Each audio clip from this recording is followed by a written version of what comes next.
welcome back everyone to another great episode of The Human Role. So today we are going to get into visas. Lots of stuff going on in the current moment in the world. So we are going to talk about just the myths, the unknowns, the must-knows of visas. And I have so thrilled to have Jay Arnold. So Jay he brings both deep expertise and a rock star perspective to the world of HR.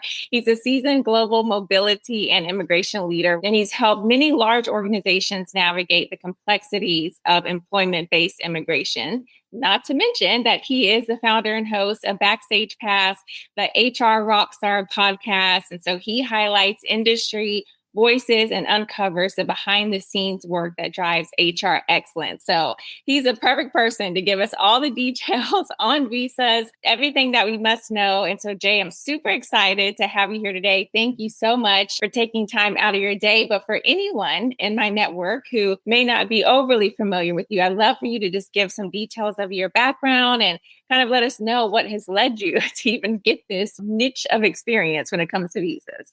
Sure. Thanks so much for having me on the podcast. Yeah, so I spent a number of years in a lot of different industries, from higher education, automotive, even tech within the automotive, and of course, other roles, retail, and of course, in the music business for over a decade. While that was happening, I, learned a lot of things in the music business and realized how transferable it is to a lot of other industries, relationship building, project management, everything. So I found myself moving from higher education to automotive a number of years ago. And I was hired into an HR, immigration, mobility specialist type role. I thought I knew a decent amount about immigration. That I was thrown in, had a great team that trained me, from, colleagues on the same team to external team members, at an external law firm that really took me under their wing, brought me up to speed on a lot of different visa types, employment-based visas, and really just fell in love with the process. Like anything, there's a slight learning curve, sometimes a large learning curve, and learned from the mobility side too. Expats coming in on assignment for maybe 2 years, what that means for taxation, healthcare, retirement, all the things you always think about. But then if you on assignment, you really need to think about it, whether you're leaving the US to go overseas or coming into the US for a 1, 2, 3 year assignment. And then the employment-based visas that tie into that process, and also those on what we call local contract, meaning they have a desire to stay here, they're working locally, they're not an expat, they don't get maybe the expat benefits that go with that. So that's really, in a nutshell, how I got into it. And it was a fascinating time. And I've always just kept up with everything, even though I've pivoted to other roles or industries, because I just find it very fascinating and one of the most misunderstood areas too. Yeah, absolutely. Really appreciate that. Definitely just goes to show how, just as you kind of step into things, if you're open to raising your hand, right? There's always those areas where someone doesn't like to do it, but someone has to do it. And it seems like you picked up on that. And now you're here today with amazing experience. So let's jump right into it, because I know lots of my, network has lots of questions around this now, especially given the current climate that we're in. But can you walk us through the most common types of, work visas in the U.S. that employers typically encounter, and maybe even some that might be lesser known that may still kind of come up just dependent upon the industry? Sure. And I should give a disclaimer that I'm not a lawyer. This is not legal advice. This is educational / entertainment. So Correct. Sure. So there's a number of employment-based visas, and this is where it gets a little bit tricky, because there's a lot of misunderstandings in this space, from family-based immigration, employment-based, refugees, religious visas. There's a lot of different things, but obviously we just want to focus on employment-based visas. So some of the most common, I'll just throw out a number of them that we can kind of do a quick overview. And this is very high level, because there's a lot of regulations behind each one. But there's the H-1B, there's the L-1 visa, the TN, O-1, and then something called OPT STEM or CPT that's tied to the F-1 visa for international students. Hey, we're the payroll baddies, and our mission is to make payroll fun and relatable. And call out industry when we hear it. You got to call it out. You got to call it like you see it. But we also got to shine a light on all those unsung payroll heroes out there, making sure we get paid. Yeah, those are the real payroll baddies out there, and we love sharing their stories and showing them love. With gold chain and everything, baby. By the way, SAP is the best payroll out there, and if you don't like it, get out. And then some other visa types would be like your E2, E3, H2B, which is for agriculture workers, and then a J1 visa. So to dive into each of those a little more, H1B is really one of the most well-known visas, and it's one of the only visas that a lot of people with maybe more of a STEM background, depending on the industry and what their background is, would qualify for. It's a specialty occupation. So not everyone would qualify. And this is something where a lot of people from around the world could find a path to this, depending on their educational background, professional background. And this is capped, though, by Congress every year, 85,000. And I've seen years where it's been 400,000 apply. And this, I should rewind a little bit. An employer needs to sponsor someone on this. So that means, you think of a large global company, tech company, any of the companies you could think of would sponsor someone. And of the 85,000, maybe 400,000 apply annually. I've seen it go up to 700,000 during the great hiring boom of 21, 22. And of course, you divide 85,000 into 700,000, you can see it's a very, very low success rate. And with that, this is for the H-1B, it's really a two-prong approach where you have to go through immigration services and also the Department of Labor and to verify that you're going to pay them wages. They're called level 1 through 4, level 1 more of an entry level, still needing a bachelor's and master's degree in some cases. And this is where you realize that you can't pay an engineer $30,000 when the going rate in Metro Detroit or Atlanta is 120, because it's a two-pronged approach with the Department of Labor and Immigration Services. This is where there's a lot of misinformation on the internet, in chat rooms, opinions on TV. It's just not true. Sure, some companies have abused things, but it's just not reality. And if they get caught, there's a number of fines and everything. Yeah, but this is really, you think of your engineers, developers, analysts, and again, it's this employer-sponsored visa. The next one would be the L visa, and that's where it's an intercompany transfer visa. So think of a large global company, and they have a headquarters maybe in Europe or Asia, and they want to send someone to the U.S. It could be on assignment for 2 years. It could be a local contract where they come and they're on the visa, they have the right work authorization, and they really have more of a specialized knowledge. Think of like they have the secret sauce. Maybe a tech company, automotive. Think of a large company like Boeing and Airbus, where there's a lot of stuff going on behind the scenes of making an aircraft come to life. And they come here on an L1A, which is for executives or managers, or an L1B, which is more that specialized knowledge, again, more the secret sauce, because they've worked for that company at least 1 year in the last 3 years. And I've seen where too, like a new plant is opening somewhere in the US and they're bringing someone from Latin America or Europe to help set that plant up because they have a similar plant in their home country. So it's almost mirrors it. That's another great example. There's no annual restriction on that. You have to be set up properly and have so many millions in revenue per year as a global organization. Then there is the TN. And the TN is two types of visas. It's for Canadians or Mexican nationals. TN1 is for Canadians. TN2 are for Mexican nationals. However, not every person, again, qualifies. There's a list of occupations right on the USCIS website of what those occupations would be. Typically, your engineer, a teacher, a dentist. And that, again, there's no annual cap or anything. So a TN visa for a Canadian national or Mexican national allows someone to come here, work on that type of visa. However, they can switch companies much more easily on that kind of visa if they were to go from company A to company B, and company B is willing to do that transfer and a new visa. The L1A is a little more tricky. And then there is the O1 visa, and this is for those really extraordinary in their fields, science, arts, education. Sometimes it's referred to as the Einstein visa. Sometimes athletes get it. There's a special visa for athletes we won't jump into, and entertainers, but ultimately fall into an O visa as well. And then there's international students that are on what's called the F1 visa. When you're an international student, you're very limited of how you can work. You typically work on campus, so many hours per week. A number of years ago, that was the only place you really were allowed to work is on campus. So the library, research labs, maybe enrollment centers, bookstores, those kinds of things.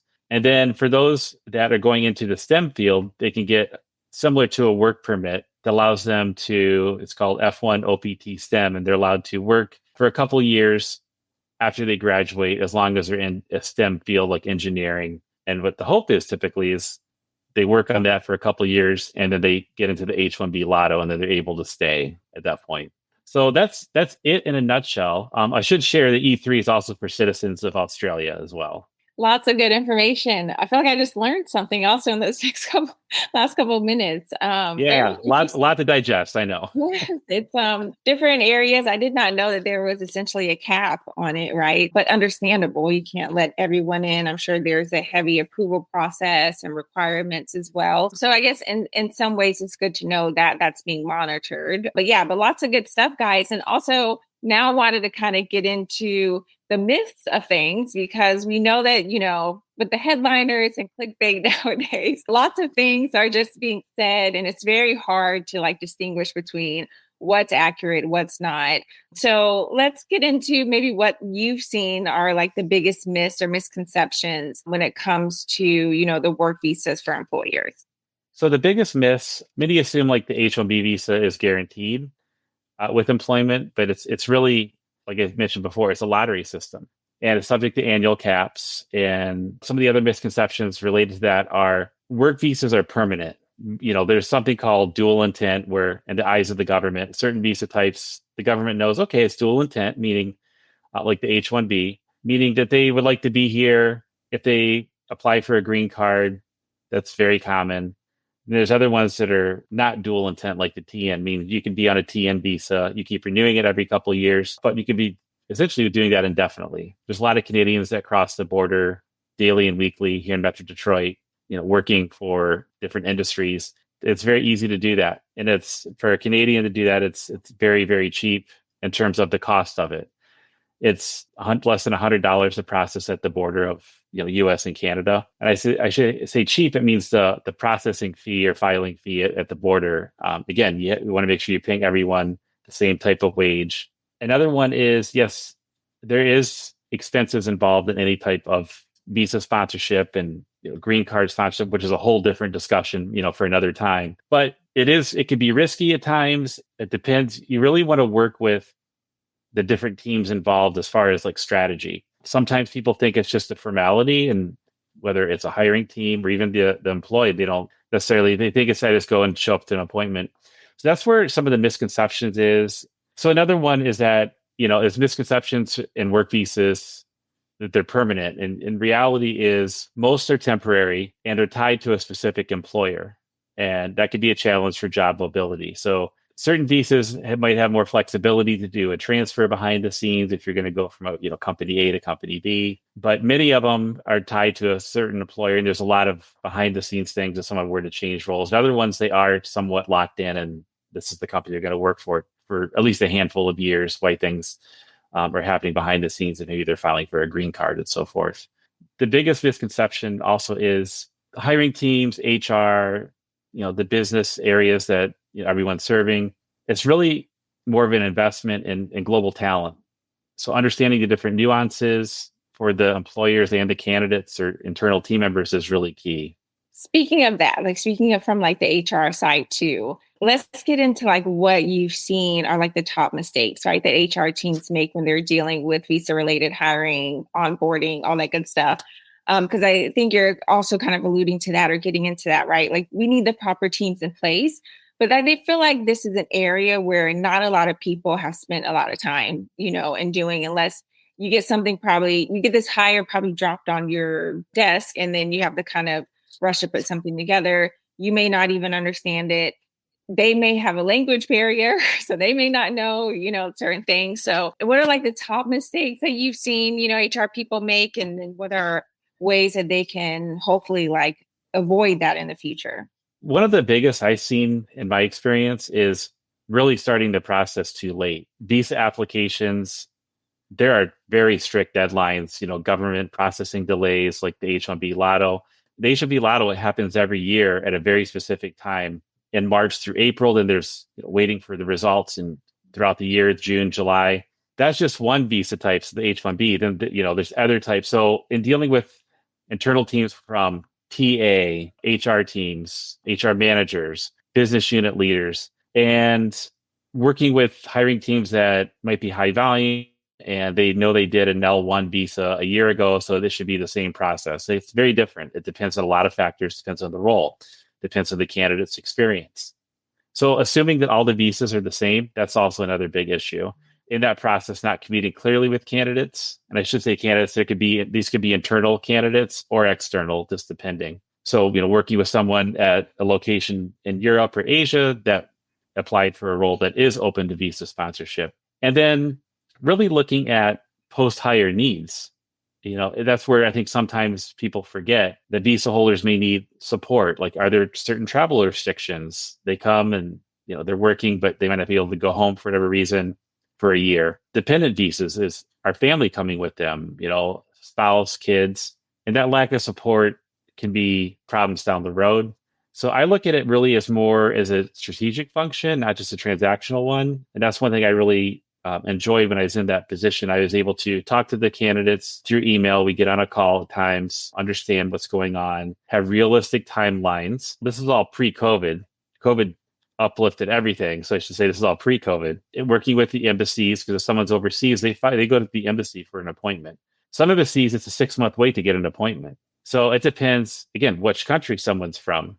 It can be very easy to get an appointment in Tokyo and a 6 to 9 month wait in Brazil or India, Mexico City. There's just a number of things. And you can see all the appointment times right online. So it is fun to look up how long times are taking and everything, and really strategizing with the business to kind of understand when that's going to happen. Timing is always an issue, right? So you've been hearing the certain months of stuff, but we all know in the HR seat, in our defense, HR people out there, we know that sometimes a CEO, CFO wants someone, CIO, they drop it on your desk and you just have to kind of like try to make it do. But having this firsthand knowledge of, timelines to better educate even them on certain things will go a long way. And then not being so transactional. I love that as well, right? Because if we take the human aspect, no pun intended, the human role, right? We need to literally make sure we are thinking about our people, following up with them, making them feel comfortable, because it has to be scary and nerve-wracking, not only to be traveling, but if they're leaving their family or bringing their family, into the U.S., adding in, maybe one more call, one more check-in monthly or quarterly, I think will definitely go a long way. So that leads me, and I want to kind of pick your brain, Jay, if you can kind of share any type of success stories where that has worked in your favor, as you've been, supporting the immigration side of things, and how that has maybe paid off, not only for the employee, but also the company. I have a lot of experience like on the L1 visa. Again, that's what you call an intercompany transfer. So someone already working for the organization, but abroad. They could be working in England, France, Germany, Japan, Brazil, Mexico. It's an L1A, so it could be an executive or managerial type position, or an L1B, which is that specialized knowledge, secret sauce. And they're coming to, again, help maybe get a plant set up. We're instrumental in helping that plant get set up in another country like Mexico, Brazil, Ecuador. Through investment, the company's opening that same type of plant somewhere in the United States.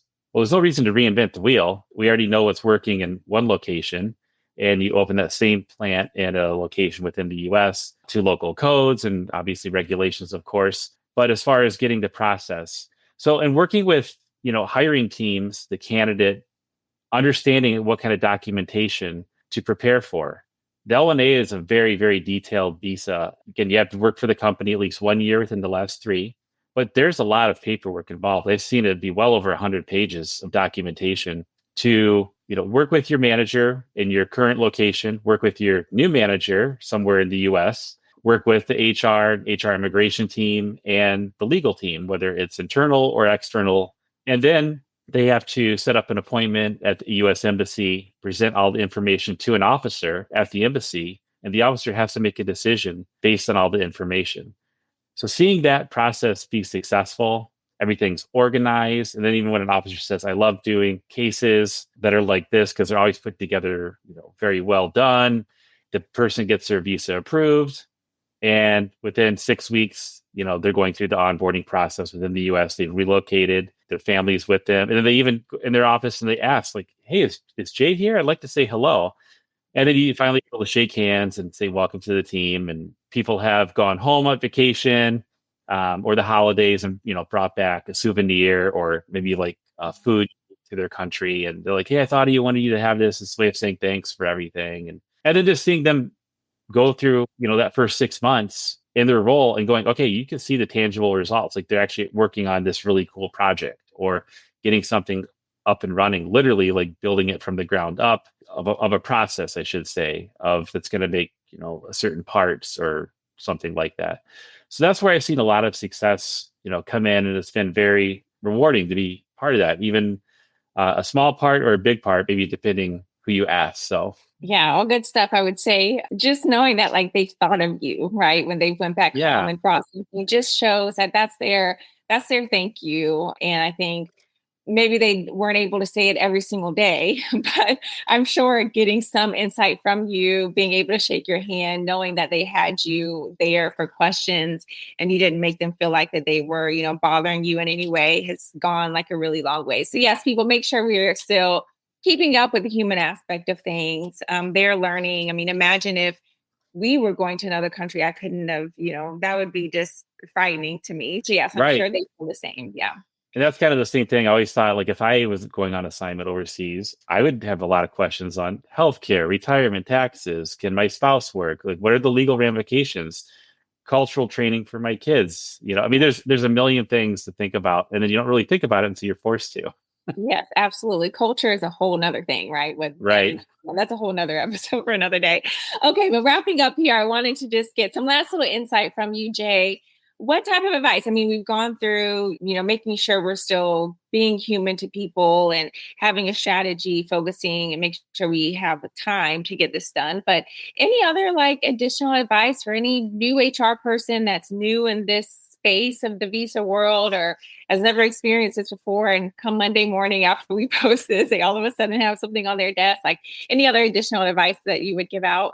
Yeah, I would say, start early. Don't go it alone. Ensure there's a team that, has a solid understanding of this. If you're maybe a company getting into this space, hire the right people. At least have one person that has the experience to be that person that can have an external law firm, someone within the company that could be that conduit that employees go to, because employees stop by your desk a lot, message you on Teams or Slack and have a lot of questions. And everyone's case is very unique and specific. And of course, very personal.